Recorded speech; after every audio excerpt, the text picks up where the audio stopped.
Hello, Grade 5! Welcome sa aking YouTube channel. Kung hindi ka pa nakapag-subscribe, mag-subscribe ka na.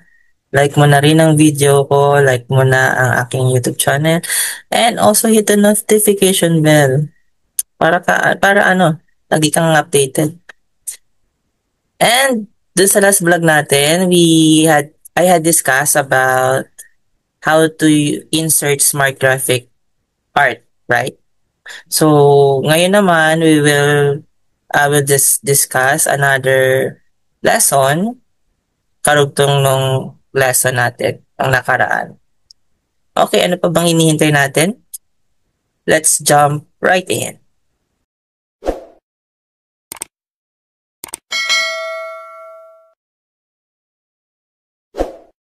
Allow me to share my screen.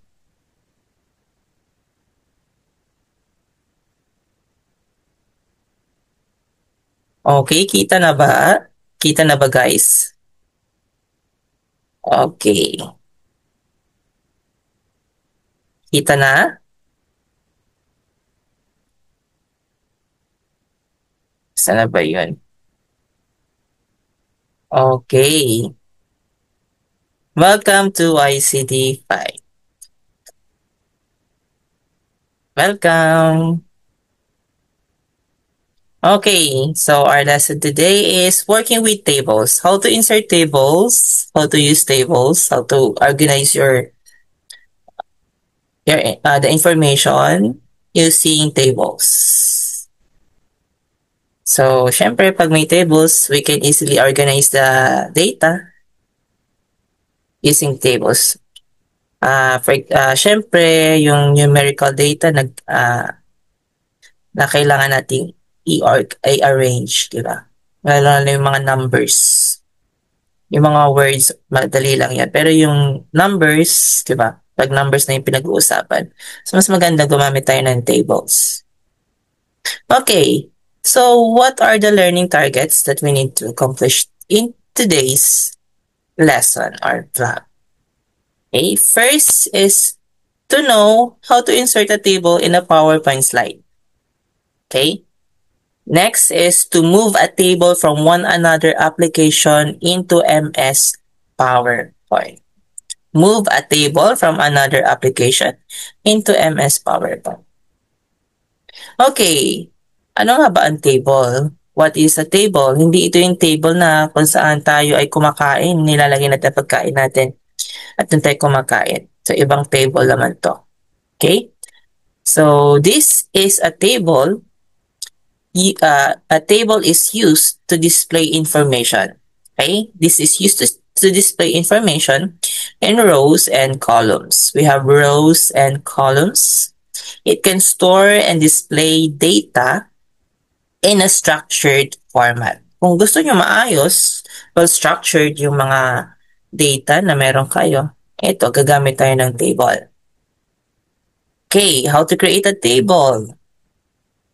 Table creation.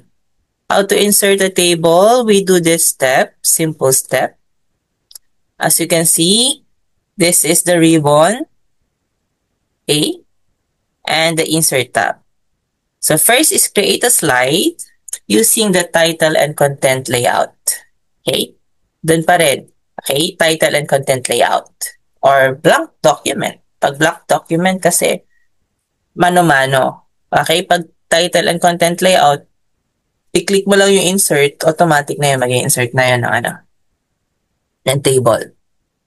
Okay, first is create a slide using the title and content layout. Next is select the insert table icon in the click to add text section. After that, modify the number of rows and columns using the insert table dialog box.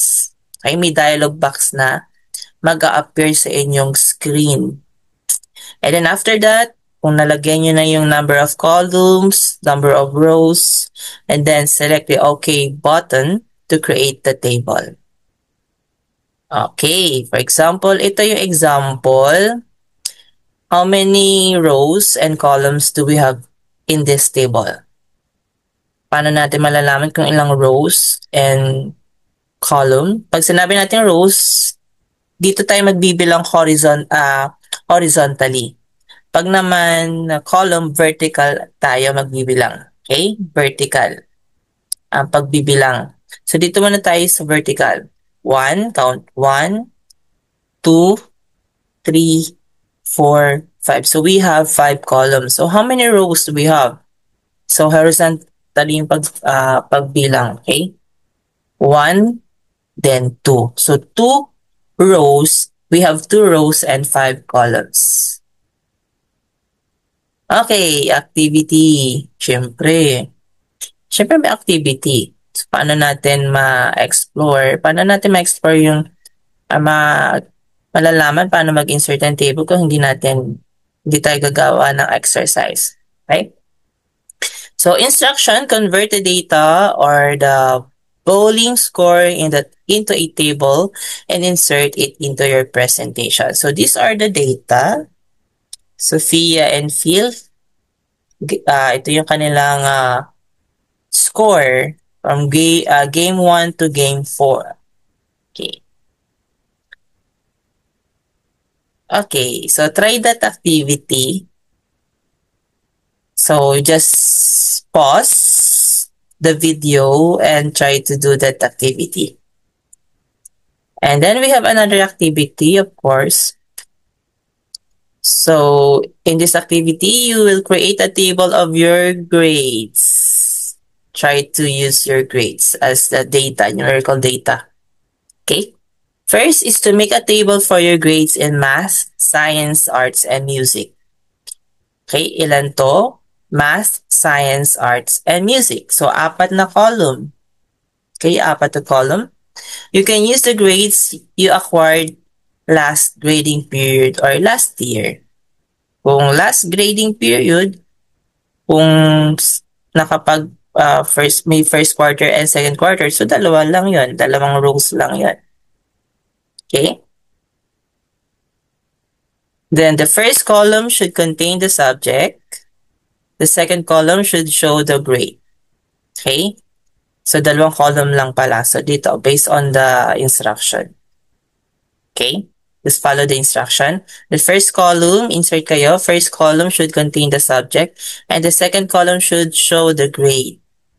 So, make your grades table colorful. So, dalawang column lang.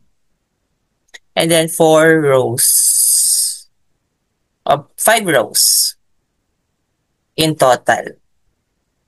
And another activity. So once you have done, once you have completed the first activity, accomplished the first activity, so you can do this. Activity number 2. Create a table of your class schedule. Diba nakikita nyo yan sa bulletin board? So try nyo. Try to create your own class schedule, okay? Based on the schedule posted on the bulletin board. Okay? So first, this is peer activity. So first is find a partner. Then you and your partner should make a PPT table of your class schedule. So the first column should show time. The rest should contain the schedule from Monday to Friday. So 6 columns. So make your class schedule easy to read. Okay, yan lang po ang activity. So pag gagawin niyo yung activity, just pause the video or screenshot. So this is my source. Okay, I will share my screen. I will demonstrate how to insert table. So first is open MS PowerPoint. So ito yung ginamit ko last vlog. Okay, ito yung ginamit ko last vlog. I will just insert another slide. New slide. I will use this table and content. Just click table and content. Then click title. For example, ano pa bang magandang example? My first quarter grades. My first quarter grades. Okay. So, pwede niyong baguhin yung font size and font style. Dahil favorite ko si Algerian, ito na lang gamitin ko. And then also, change the yan. Yan, resize. Change the font size. And also shape fill. Pwede naman shape fill tayo. This is optional lang. You can insert fill, shape fill, okay? Lagyan ng kulay or optional kahit hindi na. So ako gusto ko lagyan. Then dito makikita nyo dito mga icons na to. Just click insert table. So once you point the arrow on that icon, insert table, just click it, and then dialog box will appear. So just choose just encode how many columns and rows, number of rows and number of columns. So since first quarter grade, so ibig sabihin nito, subjects and then grade. So 2 columns. And how many rows? Ilang subject pa meron tayo? So, 5 lang muna. Okay, para maikli. And then, click OK. Ayan na po, lalabas na yung table. So, sa first column, so pwede nyo baguhin yung style ha. You can explore. Pwede nyo baguhin yung style dito. Dito sa table design. So, dito, insert ko lang po yung yung title ng ating first column. Subject. First quarter grade or grade. Okay. And then, lagay lang natin dito yung subject. English, Math, Science, and ICT. Then grade. For example, ang grade ko sa English ay 75. Palakol, puro palakol. Sa Math is 99. Sa Science is 100. And ICT is 80. Ayan. Okay? So, dito, pwede nyo pong baguhin yung itsura ng na to. Okay? Punta kayo dito sa home. Click nyo lang po itong center para mapunta sa center yung yung yan. Yung words, tsaka yung numbers. Numerical data. Balik po kayo dito sa table design. Okay, table design. Ayan po. Pwede kayo mamili ng ibang design yan. Kung walang kulay or ito. Yan. Pwede po kayo mamili dito. Okay? Explore nyo lang po itong section na to ng itong tab na to. Table design tab. Ayan. So, marami kayong design na pwedeng piliin. So, ako hindi na ako maggamit ng iba. O ito. Ito na lang. Ito ang napili kong design. Okay? Ayan.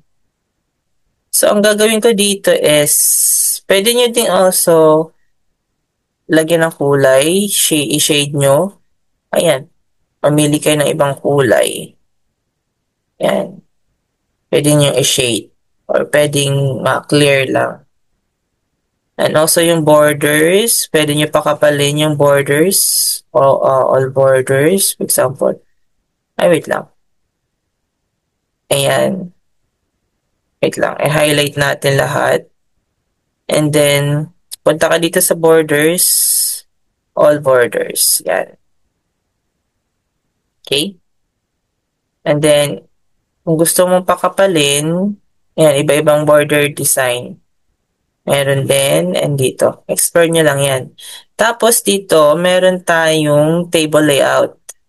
So, sa table layout, pwede ka mag-delete, mag-insert ng row above.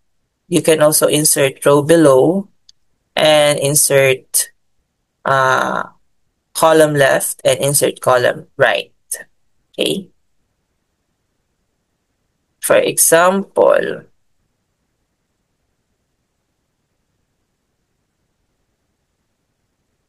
dito. Dito sa table layout. For example, insert row. Dito tayo. Insert row above. Ayan. Or dito, insert row below. Then, kung dito, insert left column. Okay, kung dito naman kayo sa right, mag-add, insert right, column right. Okay? Yun lang po. And then, kung ayaw nyo ng ganyan, pwede nyo naman itapat dito. Then, right-click lang. Makikita nyo siya dito. Pwede kayo mag-insert and mag-delete ng table. Okay, click nyo lang yung insert. Yan, lalabas na dito yan. Insert column to the left, insert column to the right, and insert rows above, and insert rows below. And also delete. You can also delete. Delete columns, delete rows, and table. For example, delete columns. Ayan. Okay, yun lang po. So, ganun lang siya kadali. Daling gawin. Okay, hanggang doon na lang po. Just explore po. Or once you know how to insert table, then familiarize the different tabs, especially the format tab and the table design tab. Yan lang po. Bye-bye. See you in my next video.